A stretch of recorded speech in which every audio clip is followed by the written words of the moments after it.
application overview of the Sunday school lesson entitled Faithful God, Unfaithful People, for Sunday, November 5th, 2017.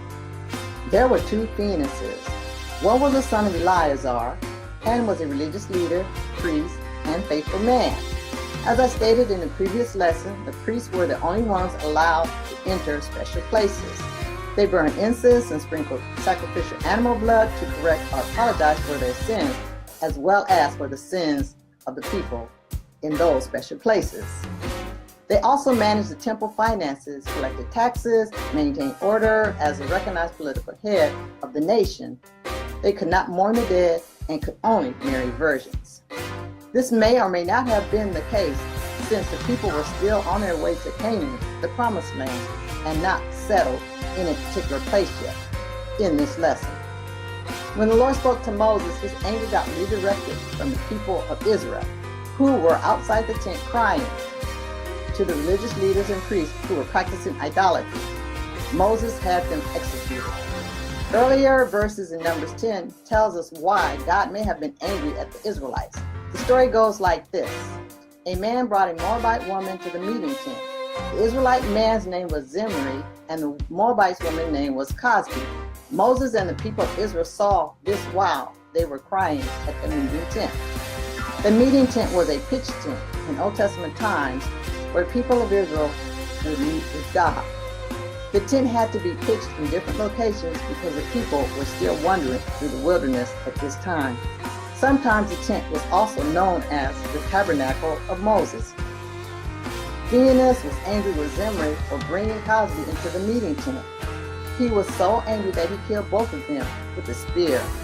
The scripture says that the disease that had been spreading among the people had stopped right after this. God was angry that the man and the woman were killed and that the people practiced idolatry and weren't worshiping him. The other Phoenices mentioned in 1 Samuel was one of the two sons of Eli, Phinehas and his brother Hophni, along with their father Eli, the priest. They were corrupt and trifling. They may have been emotionally and sexually abusive to the women who were greeters at the door or entrance of the meeting tent. Phinehas and his brother Hophni were wicked men who did not respect the Lord. They were selfish, liars, sexually immoral, and bullies. A messenger of the Lord confronted Eli about not doing enough to discipline his sons.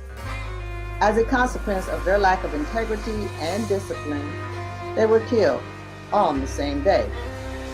Because Eli did not address his son's sins, God was not pleased and promised destruction of his priestly line.